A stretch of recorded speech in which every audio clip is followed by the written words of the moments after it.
Bonjour à toutes et à tous, merci d'être très nombreux à me suivre sur ma chaîne YouTube, Cheikh Dieng Officiel.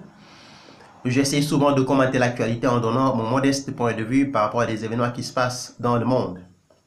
Alors, je viens ici aujourd'hui pour commenter l'actu et parler donc de la déclaration ou des propos qui seraient tenus, j'utilise le conditionnel, par le monsieur gilet jaune qu'on appelle Christophe Chalencon, qui aurait déclaré depuis l'Italie que des paramilitaires sont en train d'être mobilisés, des anciens militaires, etc., pour pouvoir faire tomber le gouvernement d'Emmanuel Macron. Ces propos ont suscité une réaction spectaculaire, un tollé dans la classe politique française. Je viens de dire tout à l'heure un tweet de M. Christophe Castaner, ministre de l'Intérieur, qui s'indigne de ces propos-là. Il y a aussi d'autres membres du gouvernement qui sont très en colère aujourd'hui. Alors, je commence par dire que si les propos qui sont attribués à M. Christophe Chalencon sont vrais, je pense qu'il devrait en répondre devant la justice. C'est une insurrection, c'est un appel à une insurrection, et je pense que dans un pays comme la France, on ne peut pas permettre cela. Aujourd'hui, la situation elle est grave, tout le monde le sait. Le mouvement des Gilets jaunes est un mouvement qui pose un sérieux problème pour le gouvernement actuel français, tout le monde le sait. Mais de là à parler de guerre civile, de là à parler de paramilitaires prêts à faire tomber le pouvoir, je pense que nous ne sommes pas au Venezuela, nous ne sommes pas dans une république bananière d'Afrique ou du Moyen-Orient ou du Maghreb. Nous sommes en France et je pense qu'il y a encore un compromis, il y a encore un moyen de sortir de cette situation et cela est possible. Donc si les propos qui sont attribués à ce monsieur sont bien tenus par ce monsieur, je pense que la justice doit faire son travail. On ne peut pas aujourd'hui en France accepter un discours pareil. Toutefois, il est bon aussi dans des circonstances pareilles de prendre un certain recul et d'analyser les faits. N'oublions pas qu'on a une guerre entre gilets jaunes et pouvoir en place. Les gilets jaunes, c'est des gens qu'on appelle les Français moyens. Il y a des blancs, il y a des noirs, il y a des arabes, il y a de tout dedans, qui ne veulent pas continuer à mener une vie qui, à leur avis, n'est pas une vie digne. Certains d'entre eux travaillent, ne gagnent pas beaucoup. D'autres n'arrivent pas à trouver un boulot, etc., etc.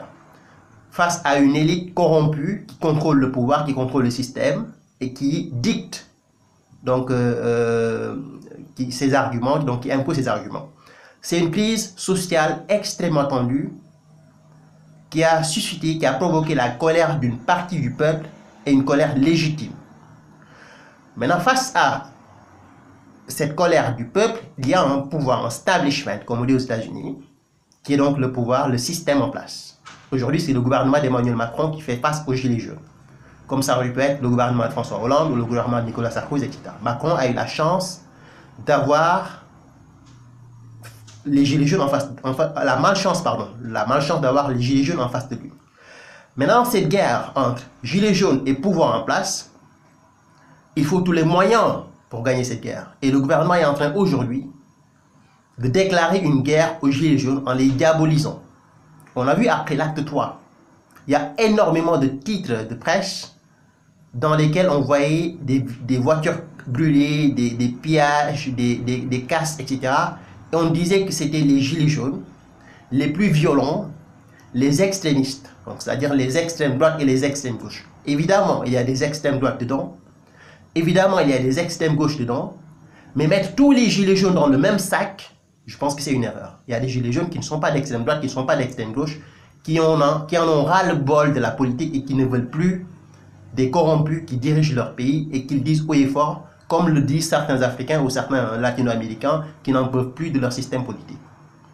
Aujourd'hui, l'État français, sachant que plus cette crise dure, plus sa réputation dans le monde est ternie, parce qu'aujourd'hui, il faut bien le dire, il y a beaucoup de pays qui ne respectent plus la France. La France ne peut plus donner des leçons au Venezuela.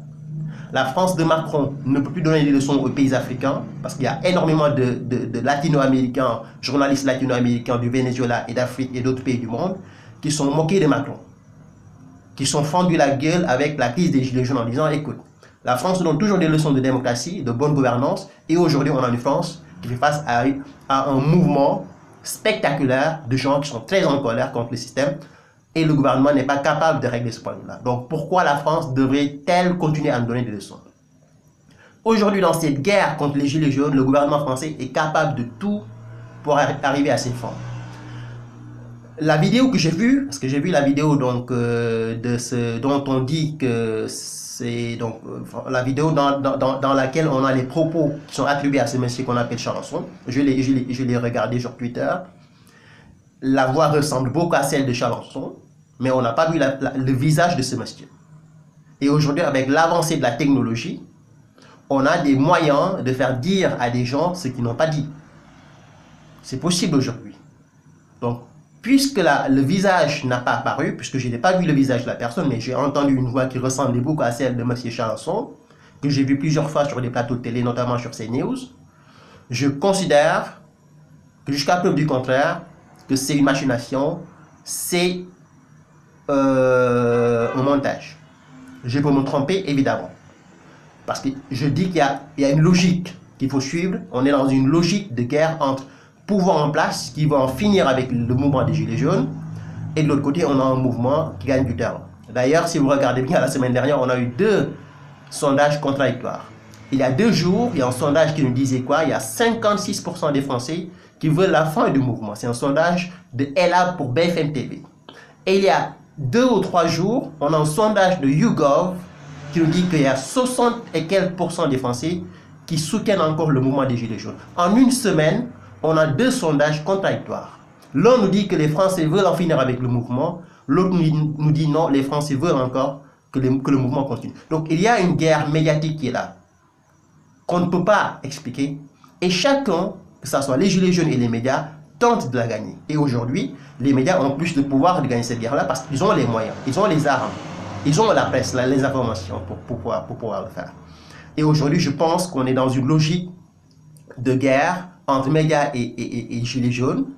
Il faut diaboliser les Gilets jaunes.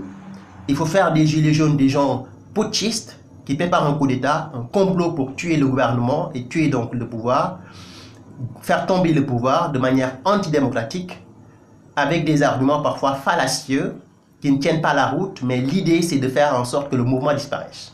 Je pense qu'on est dans cette logique-là, dans cette optique-là. La dernière fois, on a eu quoi? Aujourd'hui, on a Éric Drouet qui fait face au juge. Il y a quelques jours, on a M. Dettinger qui était donc devant le juge.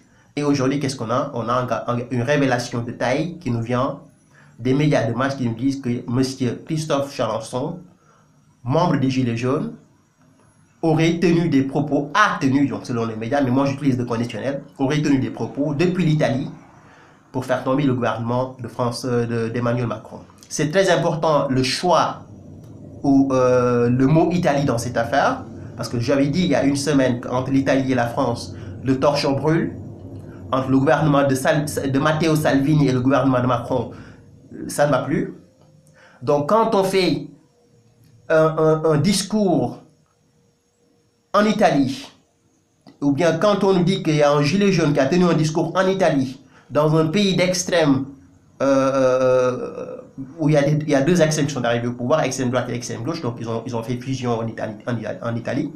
Donc le fait de nous dire que le discours de Christophe Chalençon a été tenu depuis l'Italie, c'est quelque part aussi nous dire que Christophe Chalençon, c'est un extrémiste.